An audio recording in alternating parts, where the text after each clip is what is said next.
Hey,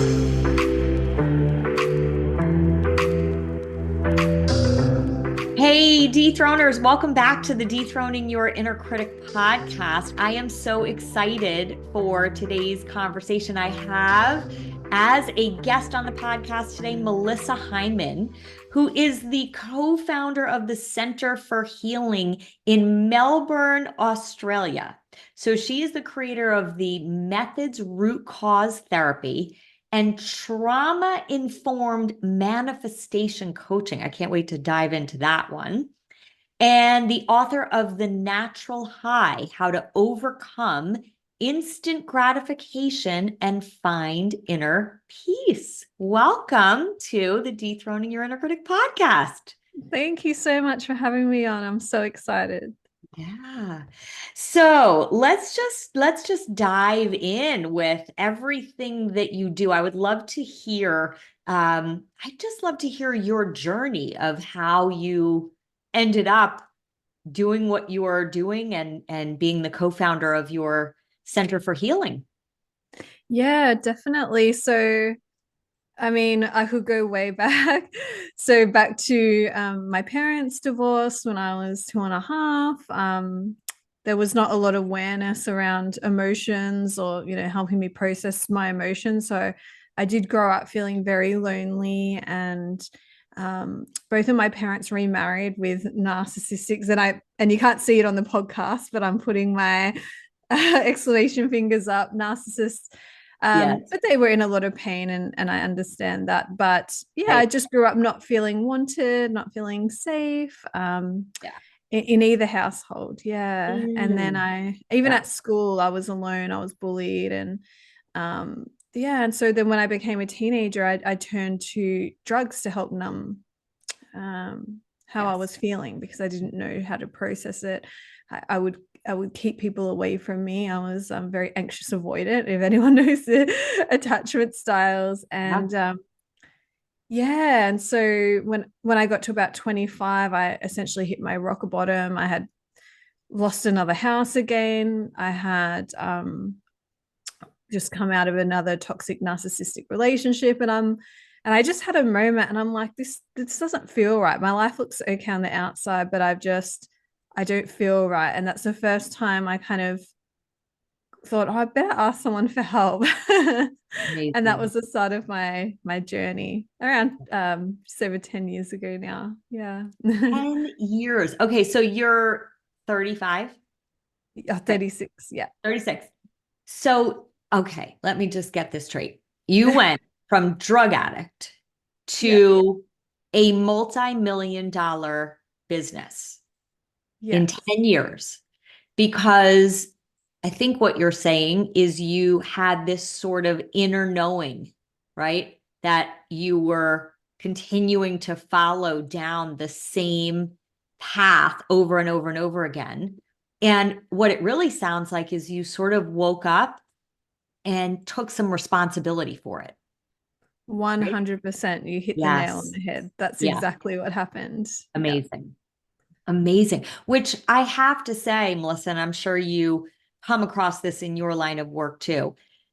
Most people don't want to take responsibility and ownership for why their life looks the way that it looks, right? And you could have easily said, well, my life looks this way because my parents, married narcissists and they weren't able to give me what I needed. And you could have, like many people do, just continued to repeat the patterns and the cycles of the beliefs and the emotions and the behaviors over and over and over again. Right? Yeah. Yeah, definitely. And I think I guess a label that you could give it is in that victimhood mode. There was no empowerment, like I'm the creator of my reality. But the other thing was, and I like how you used the term wake up. I was Yes. so unconscious that I was creating my reality and allowing those patterns to reoccur. Mm. I was so unconscious that to the drama that was playing out, my role in that. And like you said, yeah, finally going, it's like that meme. It was says, maybe I'm the problem. Right. Maybe Right. I'm the lowest common denominator in all of this. And yeah, it was a very huge moment. But when I went into my first therapy kind of healing session, um, I realized that it wasn't my fault. And I think, Yeah. and it wasn't coming from a place of victimhood. It actually, when I walked out of there, I felt very empowered because I realized that my past did affect me and that it was creating those patterns and that actually I could shift those. Yes.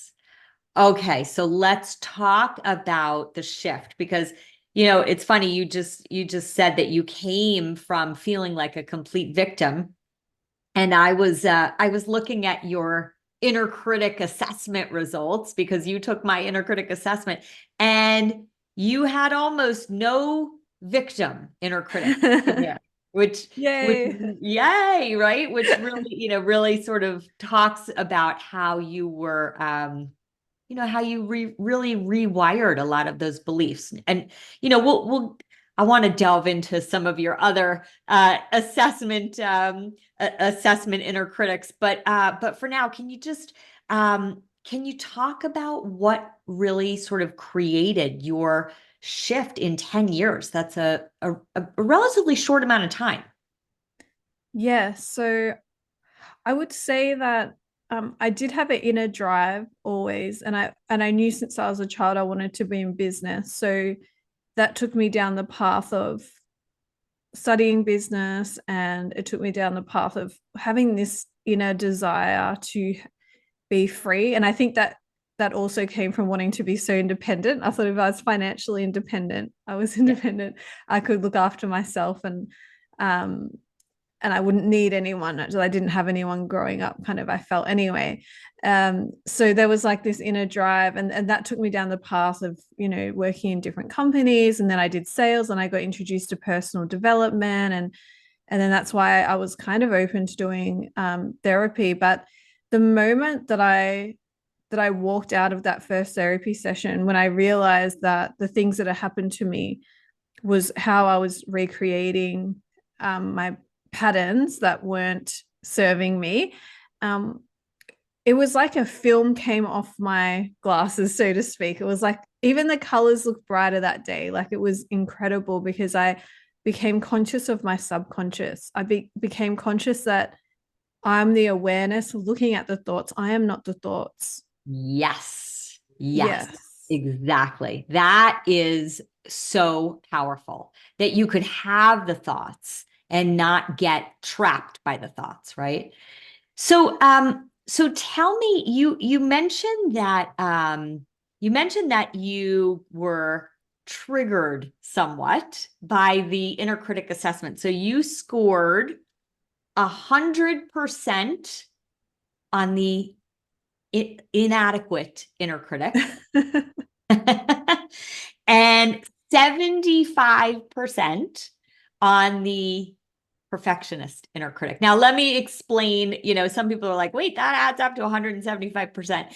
The way the assessment works is it really actually shows you which inner critics are always present, which inner critics are sometimes present, which inner critics are rarely present, right? So that inadequate inner critic is present 100% of the time, and the perfectionist is 75% of the time. So Yeah. yeah, can you tell us a little bit about where you see that shows up in I your just have to say first, so that's the most amazing quiz I've ever taken. So well done to you. And I'm sure your listeners, if you haven't taken it, please take it. It's next level. It's incredible. And when I say triggering, because I'm in this work, it's actually a good thing. It means I've yeah, become aware of something to work on. So I don't want you to think it's a negative um, thing at beautiful. all.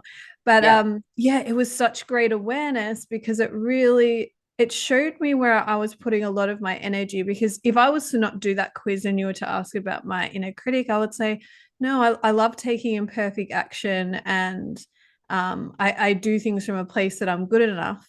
But actually, what it seems like is they're my biggest internal critics, and I spend a lot of energy trying to calm them down so I can do things and move forward and become successful.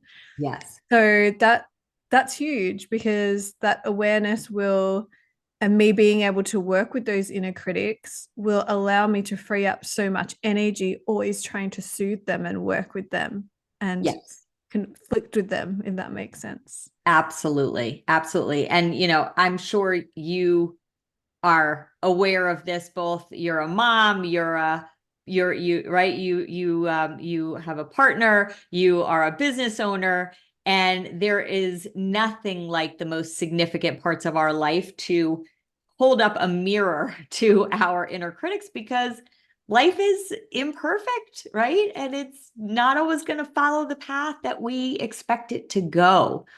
So in your most important roles as a mom, as a business owner, as a as a woman that has created all these incredible programs and certification courses for other professionals, um, where does your inner critic or your inner critics, where do they show up the most? Definitely in my parenting, I would say, um, because a part of me, well, my partner kind of really wanted to have a child, and I'm more interested in working and business and things because of that drive. Yes. And I was like, no, no, no, for about 6 months. And then we had him, and he's been an absolute blessing to our lives in so many Oh, ways. beautiful. But a part of me is always like, I should be a better mother. I should be more present with him. And I think a lot of mothers can relate to this, where mother's guilt just comes with the package and Yes. it's never enough. And we yell sometimes and then we hate ourselves. And Oh, I yes. think, yeah. And I think that that's been a whole journey in and of itself. Mhm. Um, the motherhood inner critic. I mean, the business critic is I'm always comparing myself to others. So, even if we have an incredible month or year, I'm still like, yeah, but this person's doing double that. Yeah. But then I, but then if I looked at it in my own lane, then it's like some people work their whole lives to make what we made in 1 year. So it's like, Yeah. it's just Yeah. relentless. Well, you're pointing to something that is really super important. Okay. And that is, right, you've got this inadequate inner critic and you've got this perfectionist inner critic.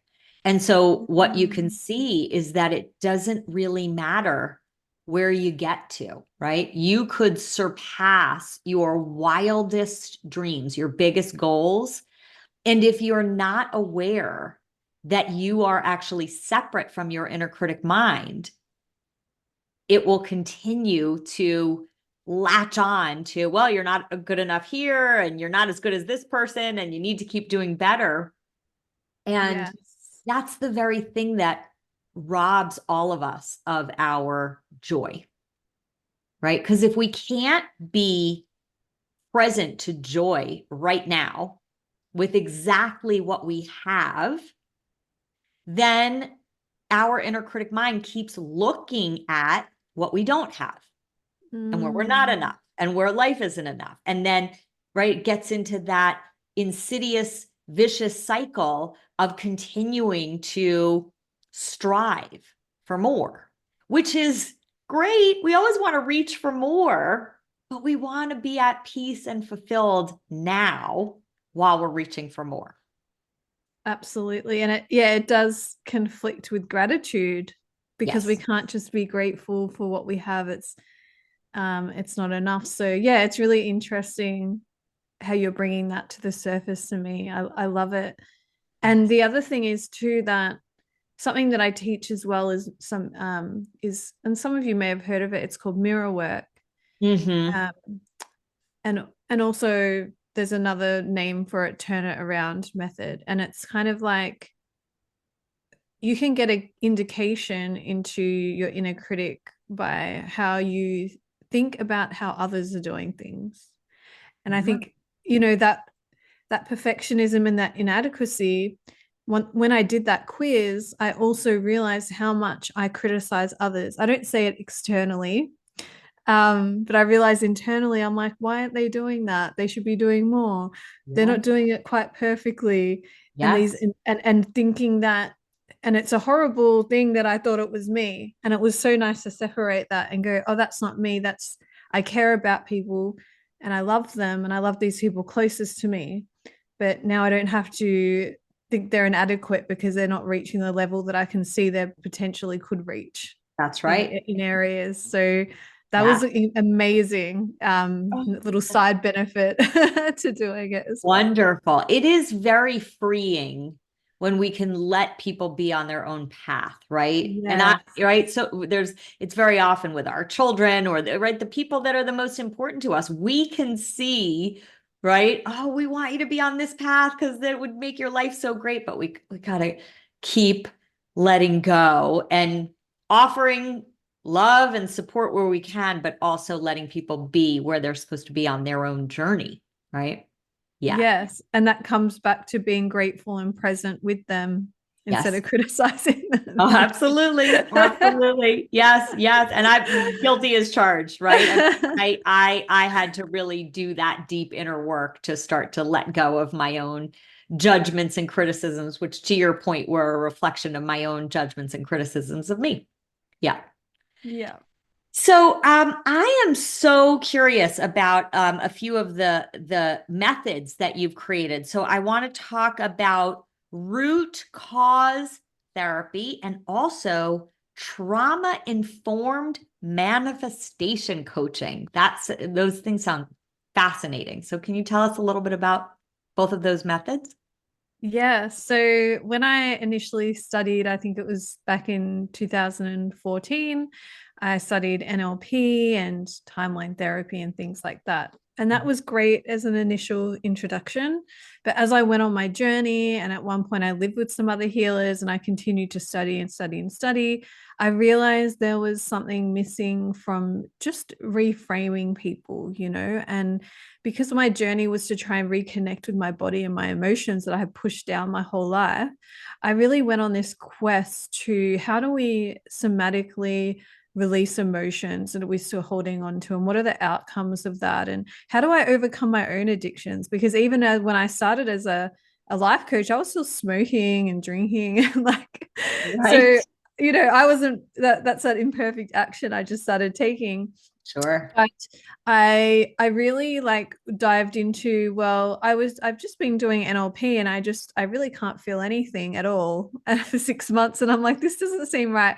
So that journey really took me on so many twists and turns and my own healing, where I kind of worked out, okay, how do we actually help someone heal from their past experiences properly and completely, which includes the emotions that were probably trapped in the moment where we were feeling something very strongly, but maybe there wasn't someone there that was safe or that could teach us how to process what we were feeling. Yeah. And so, and then also to add to that, when I started as a therapist and coach, I was given a lot of tools, but I wasn't actually shown exactly how to run a session. So I was like, okay, I've got some life-changing tools. I'm like, but how do I structure this? Because my background was business and international trade. And I'm like, I need to see data. I need to see what we're doing next. I need to know what I'm doing in order to best help this person. And so I just started creating what we now call the testing sheet in root cause therapy, where Mm. we're going through and we're asking the client, like, different emotions. So if I say anger, who or what comes up for you from birth to now, see what baggage kind of comes through, getting numbers on how they're feeling about each area of their life that we can monitor in each session, checking on behaviors. And I kind of chatted to you earlier how we had the outpatient addiction center, the alternative one. And we never would tell people to stop. We're just like, okay, what thoughts are you having around it? How much are you having? Let's start working through the root causes, or why you started or why you're trying to self-medicate. And as they start to heal, people would naturally stop doing their addictions. And then the other thing that we check, which is kind of linked to inner critic in a way, is these limiting beliefs. Yes. And so we do use some muscle testing to check for limiting beliefs. We do have a list of core limiting beliefs, and these can be created in these traumas, which can be passed down in our DNA. They, we have ancestry trauma that can get passed down. It can happen in the Absolutely. womb. It can happen, 0 to 7. Yes. Or even as teens or later in life, we can go through trauma, but these beliefs can be like, I'm not good enough. I'm not worthy. Yes. I'm always alone. I'm always betrayed. Mm-hmm. I fear failure. These kind of core beliefs that really impact and contribute to those patterns that we were speaking about earlier. They contribute to our thought processes, our decision-making processes, how we view the world, the filters that we view the world with, and what we think about ourselves as Yes. well. And so we start to discover, okay, what in relation to their goal, why they've come to therapy, what exactly do we need to work on? And we're working with the intelligence of their body to find out. And then what we're doing is we're taking someone into regression. So they're still awake. It's not like a full hypnosis or anything, but we're just Mm-hmm. basically asking their subconscious, their unconscious mind, well, what's the root cause of Yes. whatever is, your inner critic, or why you always feel alone, or why you have this anxiety. Right. And we go back and help them complete it and process it. Sometimes some inner reparenting needs to happen, some inner child work. For sure. Um, and the important thing is releasing the emotions. And actually, initially, it didn't have a name, the therapy. It was just our addiction recovery and mental health programs at our center. And Yes. then I named it emotional healing therapy. And my partner said, when we actually transitioned to just training therapists, he said, "Can we please change the name?" I'm like, "Okay." And he goes, "What about this name?" And he said, "Root cause therapy." And Hmm. I'm like, "Okay, like that sounds good. Like I Sounds trust good. him. I trust his marketing." Yeah. And Yes. it's actually like people compliment on the name all the time. And so that's basically what Great. it's called now. And then the other thing that's important is you're not going to therapy and just telling your story over and over again and Oh, going around in yes. circles. Yeah. Yes. It's Yeah. like from session to session, the practitioner knows exactly what to work on with you in each session. And there's prioritized based on the best outcomes depending on your goal. So as a practitioner, there's less burnout, you're getting better client outcomes. You don't have to take the work home with you. You know Yeah. exactly what you're doing. Even someone that's just studied with us, they've got a step-by-step, very practical process of what to do with someone. That's fabulous because like you, I used to be, just a traditional therapist, and I realized that there was something missing in really getting to what you call that root cause. In my language, it's part of the mind method, which is the end step, neutralize the never-ending message. But Awesome.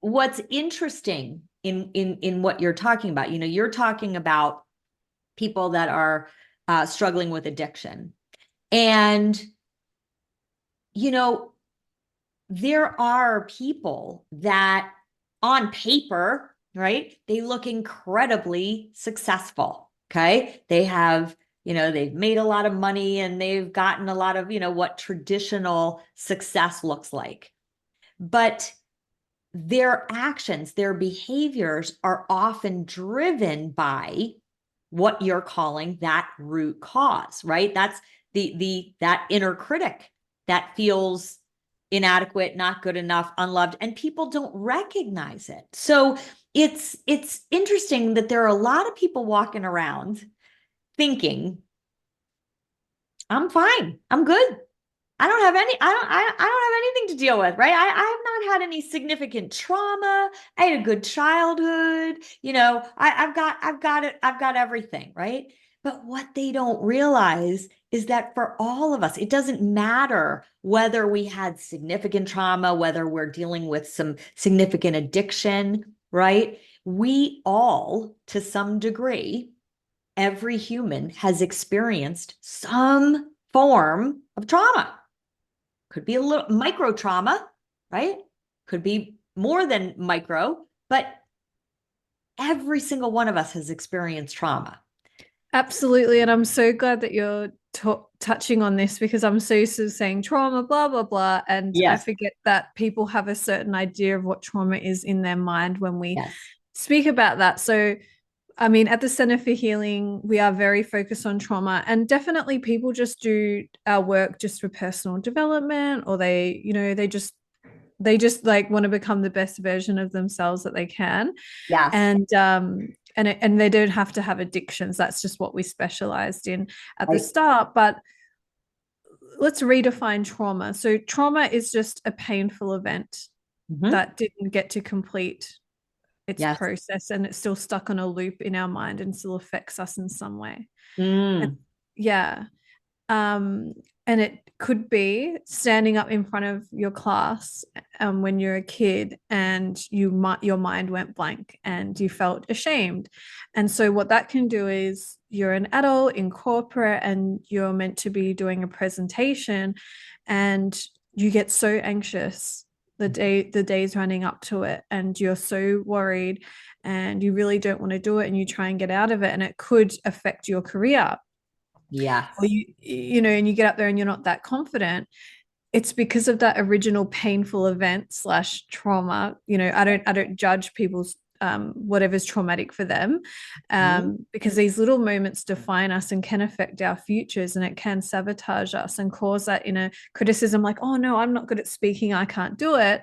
Whereas Right. that might be the exact thing that you are meant to be doing that will get your life to the next level. So yeah, when Yes. I say trauma, it could be just, you're waiting at home for your dad. He gets home, you're excited to play, and he's grumpy that day. And Right. then all of a sudden you realize you felt like the limiting belief, oh, I'm not good enough.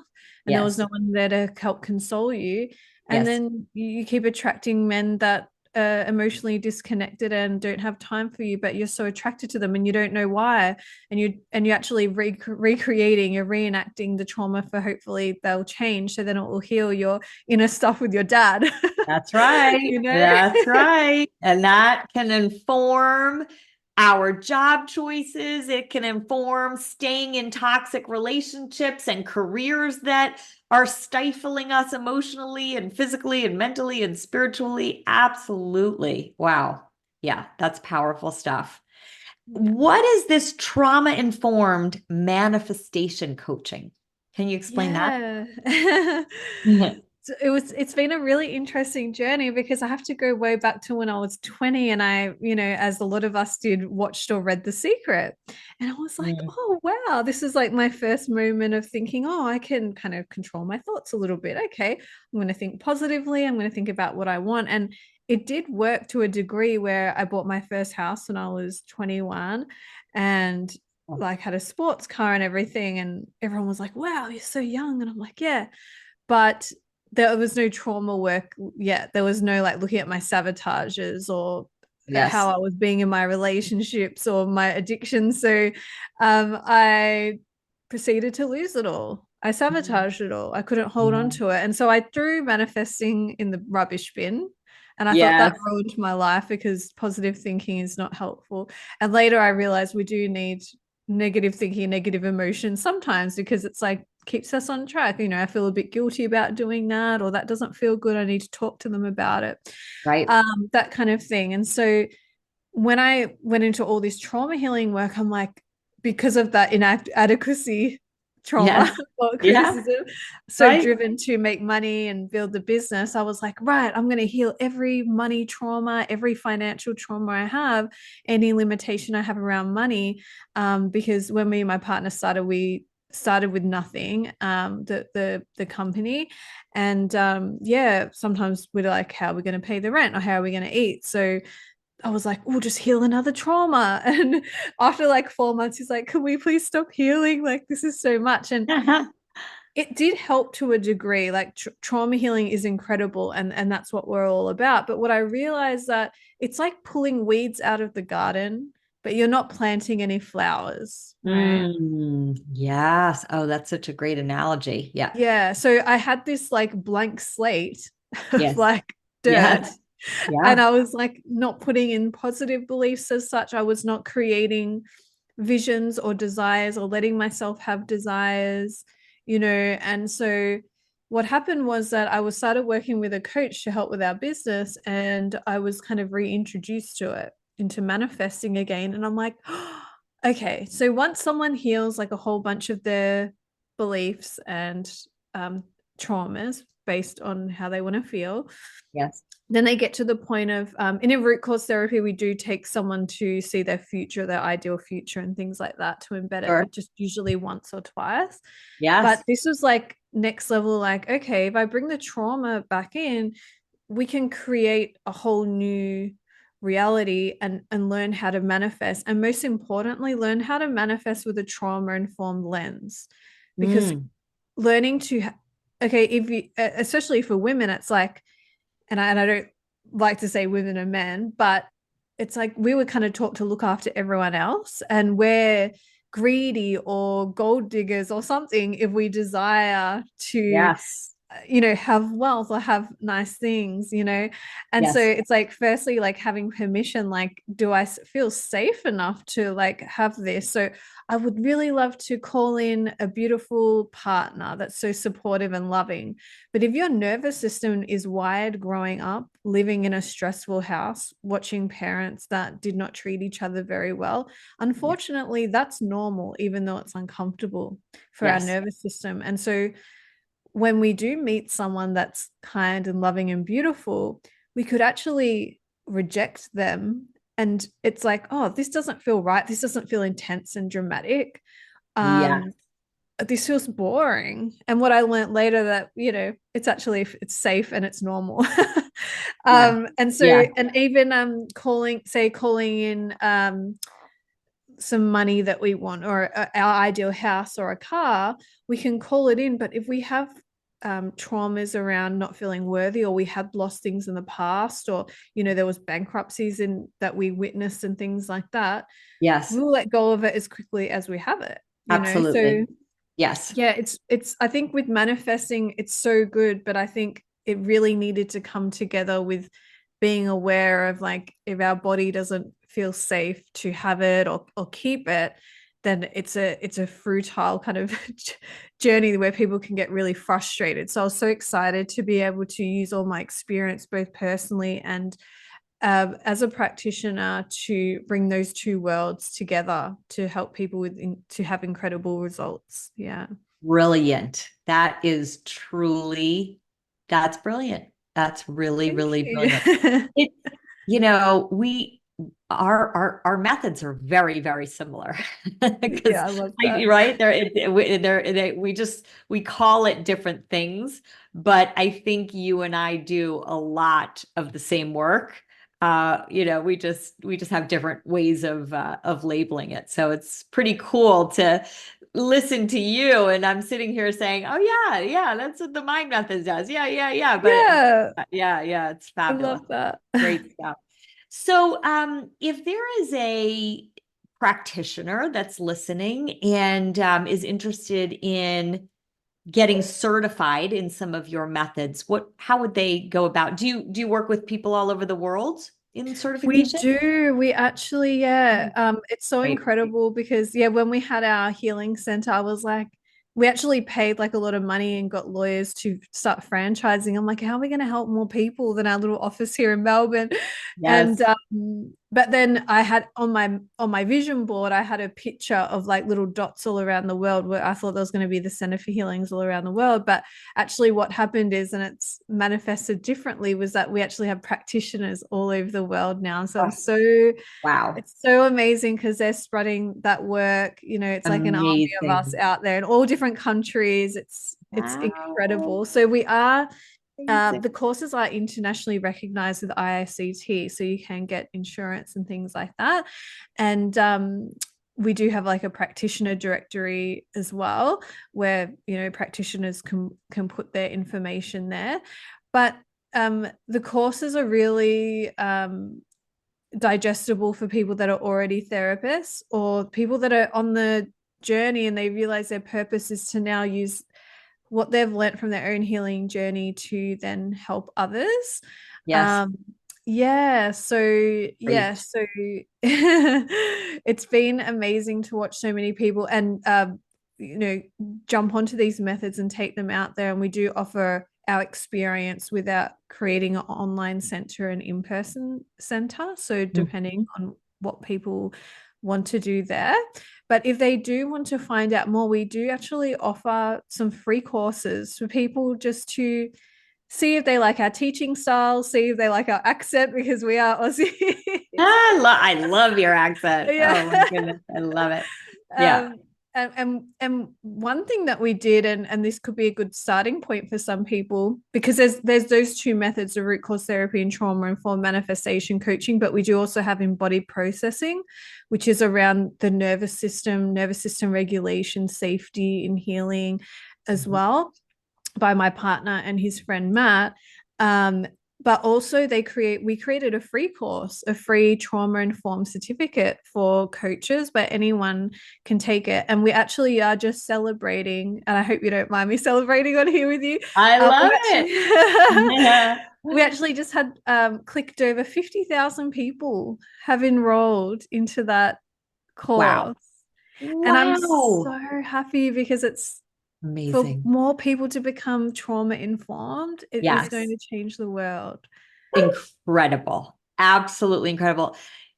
Congratulations. I mean, you are truly the embodiment of what it looks like to rewire old programming, old beliefs, right? Old neural pathways, and really reinvent a whole new future. So, really, really, it's extraordinary.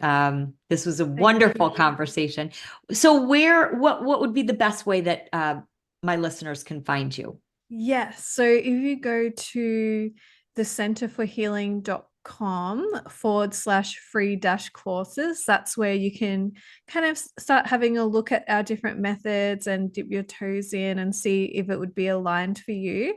And then also on Instagram at the Center for Healing, just letting our friends over there in America and Canada know it's CNTRE for center, right.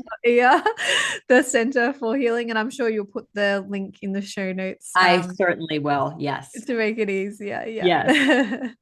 All right. Well, Melissa, this was a wonderful conversation. Thank you so much for being on the show today.